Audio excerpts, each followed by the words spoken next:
Bright QT. Every student matters. Hello everyone. So students, let's talk about our next topic here, that is election campaign. Now before the students, we were talking about the nomination of candidates, right? In that we talked that what are the criteria according to which a candidate can file the nomination form, right?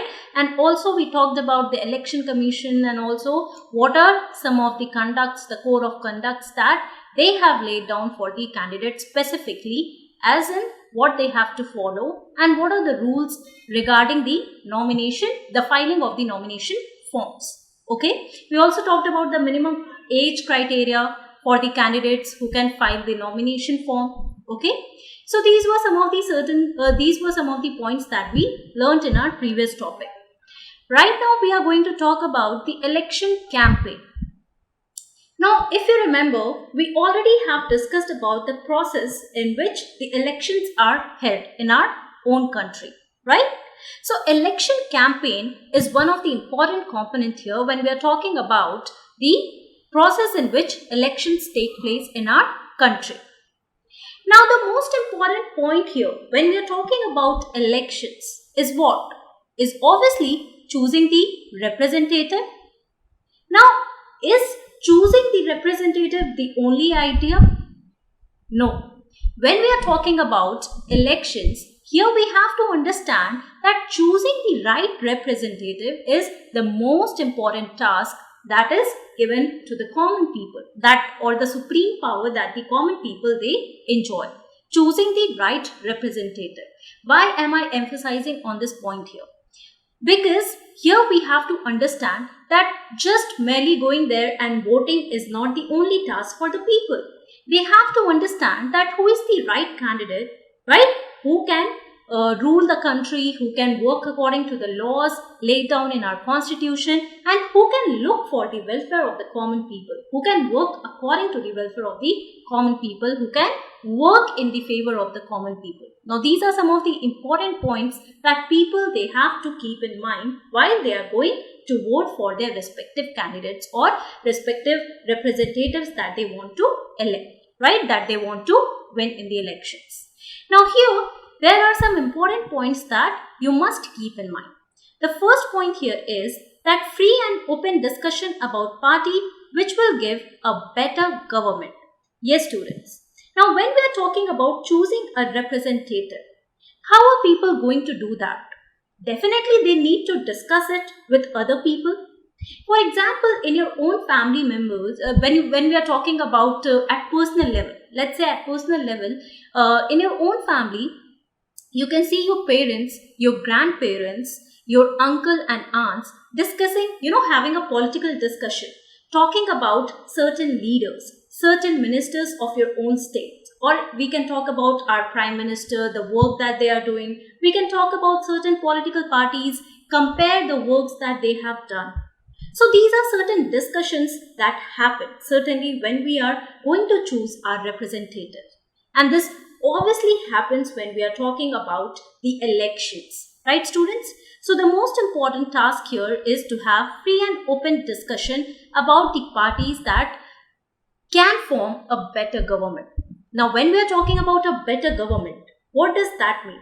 It means that we are talking about a government that is going to take care of the common people, that is going to work for the welfare of the common people, that is going to work in the favor of the common people. Okay? They are going to look into the demands of the common people, and they are certainly going to fulfill the promises that they have done throughout this election campaigns. Now, here these are certain points that you have to keep in mind. Another important point here is that ideologies and policies of the parties contesting should be clearly understood by the voting public. Now, like I told you, election campaigns, they are really important. This process is really important when we are talking about the whole election phase here. Why, students? Because this is the only opportunity, or this is the only chance for the political parties, for the leaders, for the candidates who are participating or contesting in elections to mobilize public support. Now, mobilizing public support is definitely important. Yes, now why is it important? Because it is only through this support that they are going to win in the elections. Correct or not, students? Definitely yes.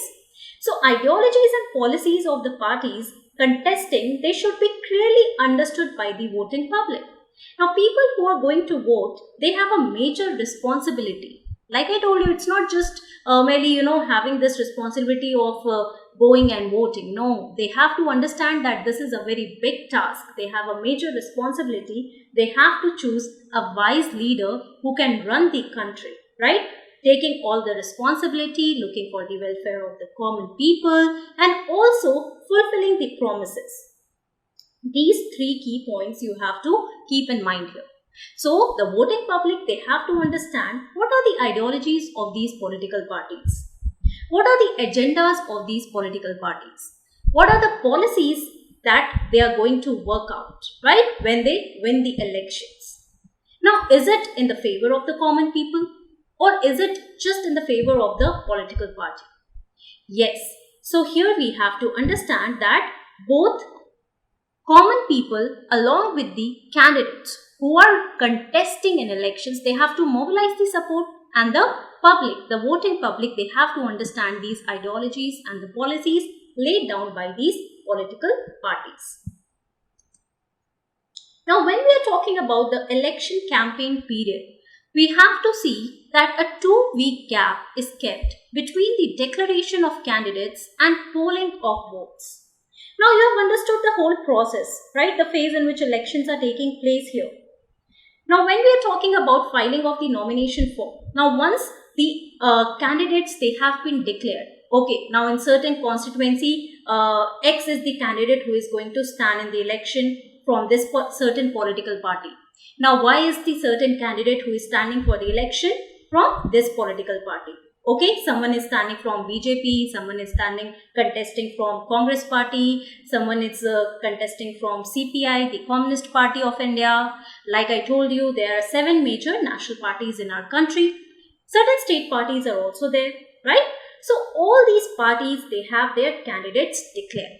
Now, a 2-week gap is given between the declaration of candidates and polling of votes, the day on which people can go and give the vote. Okay. Now, what happens in this 2-week gap? What is happening in this 2-week gap period? Yes, the thing that is happening here is the election campaign. Now, here the political leaders, the people who are contesting in elections, they have a chance to mobilize public support. Very important point here, students. Okay, so you have to keep this in mind. You can obviously see these things or visualize this where? On television.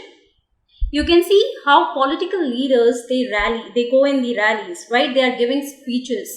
They are talking about their agendas. What are their ideas? What are the promises that they are going to make, right? And what are the promises that they are going to fulfill once they win the elections? They are trying to mobilize the public support.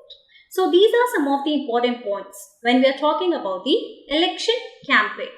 So, door-to-door canvassing is allowed till 36 hours before the polling starts.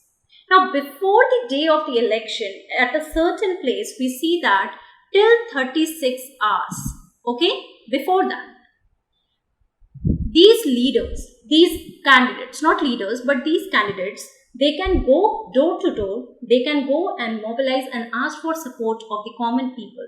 They can go and talk about their political agendas, they can talk about their policies, they can talk about the promises that they are going to fulfill once people vote in their favor. Now, this is happening in election campaigns. You must have heard the speeches that all these candidates make, right? They are talking about their policies, then they are talking about the policies or comparing the policies with the opposition parties. They are talking about the important points that they can fulfill and how they are much more better than the opposition political parties. These things are happening in election campaign, correct or not? Yes. Apart from that, candidates, they make their promises through their election manifestos. Now, there are a list of policies, list of promises that they make while the whole election campaign is going on. So this is what we call it as election manifestos. Now just have a look at this image here. Now just have a look at this image here. Now it is related to the 2019 election. We are talking about the BJP manifesto here.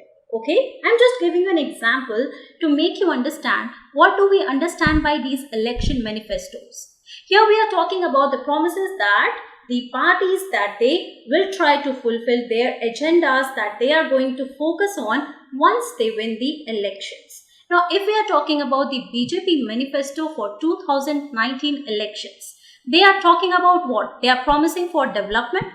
They are talking about security and infrastructure, right? This is the focus of the party. They are talking about welfare, heritage, health, citizen, cities. Okay, they are talking about education, better governance. They are talking about technology. Just look at these keywords here. Yoga, women, farmers, development, security, infrastructure. Now, these are the keywords that they are going to focus on. These are the key areas that they are going to focus on once they win the elections. Likewise, each and every party is contesting in elections. They have certain election manifestos. They have certain focus areas on which they are going to work out once they win the election. So people, the common people who have this major responsibility of voting, of electing their representatives, they have full right to look over these agendas. Then they have to decide, they have to discuss thoroughly with other members of their family, their friends, and so on. Then they can decide that which political party is better, right? And the agendas that they are speaking of, which is better. So this is how people, they go on the polling day, they decide that, okay, fine, this is a perfect party and these policies, these are some of the focus areas that I am also looking for, that India needs to be developed on these bases, and therefore they vote on that basis. So these are certain points here. Apart from that, certain restrictions have been also imposed on how election campaigns have to be run. Let us have a look at these certain restrictions. Now, votes cannot be sought by an appeal to religious or caste sentiments of the voters. Very important point here, students. In India, we know that people, or when we are talking about the political parties specifically, when we are talking about the political leaders, they try to emphasize, they try to mobilize the support based on caste, based on religion. Right, students? We call it definitely, if you have heard the term, that is polarization of votes. That can happen based on religion, that can happen based on caste. Now, people belonging to certain caste, certain community, they tend to support a particular political party, right? They have a certain inclination towards the ideologies of a particular party because they are focusing on that community. That can be any community, that can be Hindu community, that can be Muslim community, that can be the scheduled caste, the scheduled tribe. So just to get the votes, these political leaders, these candidates, they are talking in favor of certain communities that can be based on caste or religion. So there is a strict no to this point here, that is making appeal to religious or caste sentiments of the voters. No political leader, no political party, no candidate is allowed to do that. The second point that we have to keep in mind here is that returns showing details of and expenses incurred in connection with election campaigns have to be submitted to the Election Commission. Now, why is this point really important? Here, students, you have to understand that Election Commission of India, they have the full right on how the elections are going to be held in our country, right? They are conducting the whole election procedure in our country. What? The Election Commission of India, this body has this full right. Now, Election Commission of India is looking at each and every step here, right? Very minutely. So, the Election Commission of India, it sees that no political party is spending a lot on these election campaigns. Now, sometimes what happens? Now, these political leaders, these candidates, what they try to do? They try to bribe people. They try to give a lot of money in certain areas. When I'm talking about these issues, we are referring to the rural areas specifically, where they can try to mobilize more and more support from the poor people, right?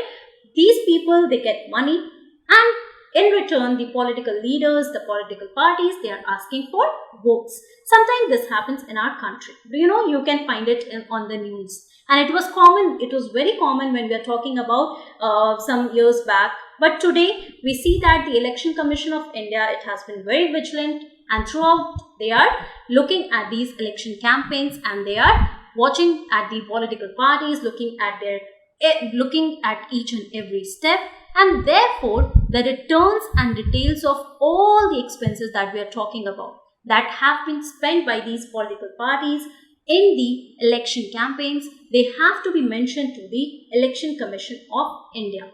Okay? Apart from that, government resources cannot be used for election campaigns. Yes, students, no government resources are to be used for election campaigns. This is a strict no when we are talking about the restrictions imposed on how election campaigns are to be run. Candidates cannot bribe or threaten the voters to vote them. Very important point. Now, if this was allowed in our country, do you think we can call our government a democratic form of government? No, students. Definitely we can't call it a democratic form of government. When people are forced, when people are bribed, when they are given money that they have to vote for a particular party.